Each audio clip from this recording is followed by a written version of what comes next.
Now, Seoul and Washington's six-party talks representatives on Tuesday had their first face-to-face meeting since North Korea conducted its fifth nuclear test late last week. They agreed to come down hard on Pyongyang. Kwon Soa has the details. It's an unprecedented situation, even from North Korea standards, and taking into account Pyongyang's second nuclear test and more than 20 missile tests in 2016 alone. That's how Washington's top nuclear envoy Kim Hong-kyun described the current situation on the Korean Peninsula after holding talks with his South Korean counterpart Kim Hong-kyun in Seoul Tuesday. At a joint press conference, Kim Hong-kyun stressed another nuclear test cannot be ruled out, saying an environment has to be created in which North Korea has no choice but to change.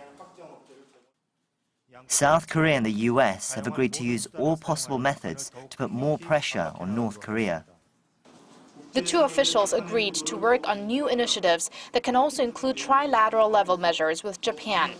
They also stressed that the implementation of UN Security Council Resolution 2270, which was imposed after the North's fourth nuclear test, plus forming a new, stronger one, is crucial. In the new resolution, we're going to put efforts in closing the loopholes that were found during the implementation of the current one.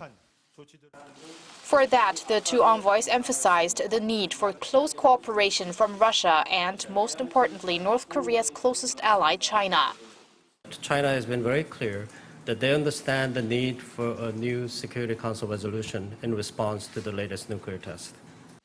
Meanwhile, Kim said he believes the six-party talks remain a viable forum for addressing North Korea's nuclear issue.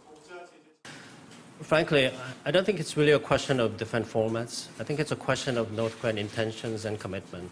If the North Koreans are ready to talk to us sincerely about denuclearization, I think we can work with them in the six-party process. I do believe. Both Kims were on the same page that reintroducing nuclear weapons on the Korean Peninsula for defensive means is not considered an option right now, and rather stressed the importance of deploying the U.S. missile defense system THAAD to South Korea. South Korea's Foreign Minister Yoon Byung-se leaves this week for New York to continue diplomatic efforts at the UN General Assembly. He'll also hold a number of bilateral talks to garner as much support as possible on the North Korea issue. Kwon Soa, Arirang News.